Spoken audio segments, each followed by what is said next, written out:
அஸ்ஸலாமு அலைக்கும். நம்ம இவ்வளோதான் இந்த சினிமா ரசிகர்னு போயிட்டு இந்த பால் அபிஷேகம் பண்ணுறது, இந்த இப்போ கூட ஒரு பையன் வண்டியில் விழுந்து இறந்து போயிட்டானா. அப்போ அந்த பெத்த தாய்க்கு எவ்வளோ ஒரு வலி கொடுக்கும். ஒரு ஒரு தாயும் வந்து பெத்த பிள்ளை நம்மளே தூக்கி போடணுன்னு தான் அவங்க எதிர்பார்ப்பாங்க. ஆனால் பெத்த பிள்ளைங்கள தூக்கி போடுற நிலமை அந்த தாய்க்கு வர்றப்போ அந்த தாயோட நெஞ்சு எப்படி தெரியுமா வெடிக்கும். அது ஒரு ஒரு பிள்ளைங்களும் தப்பு பண்ணிக்கிட்டு இருக்கீங்க. நம்ம தாய் தகப்பனை விட வேறு யாருமே உலகத்தில் பெருசு கிடையாது. ரசிக்க வேண்டியதுதான், வேண்டான்னு சொல்ல. அதுக்காக நம்ம தாய் தகப்பனை விட அவங்க நமக்கு மேலே. ஹீரோ யார் தெரியுமா? நம்மளை பெத்தாப்பேன். ஹீரோன்னு யார் தெரியுமா? நம்ம அம்மா. நம்ம தாய் வளர்க்காத வளர்ப்பா நம்ம ஹீரோங்கிட்ட பார்க்க போகிறோம்? அது ஒன்றும் கிடையாது. எதுக்காக நீங்கள் இப்படி ஒரு வெறியாக இருக்காங்கன்னு எனக்கு ஒன்றுமே புரியல. நான் அந்த நியூஸை பார்க்குறப்பெல்லாம் எனக்கு ஒரு ஆதங்கம். பெத்த தாய் நம்மளை ஒரு 3 வயசு வரதிலும் எப்படி தெரியுமா பாதுகாப்பா?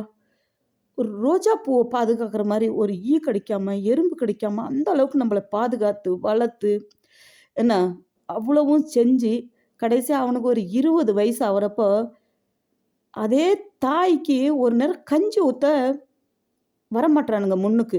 அது ஏன் அந்த பழக்கம்? அந்த தாய் அன்னைக்கு வளர்க்கலன்னா நம்ம இந்த அளவுக்கு வளர்ந்துருப்போமா? பெத்த தாய்க்குள் மனசு குளிர்ந்தாதான் நம்ம நல்லா இருப்போம். என்ன எவ்வளோதான் நீங்கள் வந்து இப்போ ரசிகன் அந்த ரசிகனுக்கு இப்போ அந்த பையன் இறந்து போனால, அதுக்காக இந்த ஆக்டருங்க என்ன பண்ணாங்க? ஒன்றும் பண்ணல. பஸ் கேட்டால் அவன் வந்தான், அவனுக்கு விதி முடிஞ்சு போச்சு, அப்படி தானே பேசுவாங்க. ஆனால் எப்பயுமே பெத்த தாய்க்கு தான் அவளுக்கு மட்டும்தான் அந்த வலி தெரியும். என்ன நான் இந்த ஆசிரமத்தெல்லாம் பார்க்குறப்போ எனக்கு அவ்வளோ ஒரு வேதனையாக இருக்கும் நெஞ்சு. நான் பொம்பளை, நான் இன்னும் வருதலும் எங்கள் அம்மா அப்பாவை நான் காப்பாற்றினேன். ஏன்னா என்னை அவங்க வளர்த்தாங்க. ஆனால் நான் என்னோடய வாழ்க்கையில் இது மாதிரி ஒரு இதே நான் அனுபவிக்கல. இப்போ தான் நான் முதல்லாம் சினிமா பார்க்க மாட்டேன், எனக்கு சினிமா பிடிக்காது, பாட்டு பிடிக்காது. இப்போ தான் நான் தனிமையில் இருக்கிறதுனால இந்த பாட்டு இதெல்லாம் பார்ப்பேன். அப்போ கூட நானாகவே நினச்சிக்குவேன் இதெல்லாம் ஹராம். ஆனால் எனக்கு தெரியும் ஹராம்னு. என்ன பண்ணுறது? நான் அழுவுறது யாருக்கும் தெரியக்கூடாது. என் மனசளவில் நான் அழுதாலையும் வெளி உலகத்துக்கு நான் காட்டிக்கிறது இல்லை. எப்போதும் நான் சிரித்த முகமாக தான் நான் காமிச்சிக்கிறேன். ஏன்னா இன்றைக்கி பெத்த தாய் தகப்பன் இல்லை. அந்த தாய் தகப்பன் இல்லாமல் கஷ்டம் எவ்வளோ தெரியுமா? அந்த பொம்பளை பிள்ளைங்களுக்கு தான் தெரியும் அதோட வலி.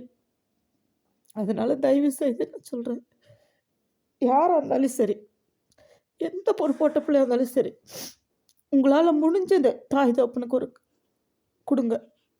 அவங்களுக்கு கறி சோறு போட வேண்டாம், கஞ்சி சோறு ஊற்றினாவே அவங்களுக்கு நிம்மதியாக இருக்கும், அவங்க வயிறு குளிரும்.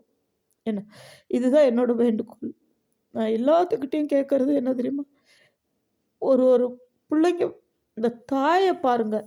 தாயை விட்டுட்டு இந்த ரசிக அது இதுன்னு போகிறத விட நீங்கள் எங்கேயோ கொண்டு கொட்டுற காசை ஒரு ஏழைங்களுக்கு ஒரு மாதத்துக்கு ஒரு பாலுக்கு காசை கொடுங்க.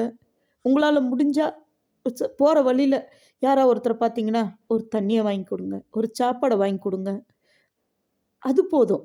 அவங்களுக்கு நாங்கள் காசை கொடுக்கணுன்னு அவசியம் இல்லை. ஒரு நேரம் சாப்பாடு வாங்கி கொடுத்தீங்கன்னா அவங்க சாப்பிட்டுட்டு அவங்க வாழ்த்த வேண்டாம், அவங்க வயிறு வாழ்த்தும் நம்மளை. அதுதான் நம்ம கொண்டு போகிற பாக்கியம்.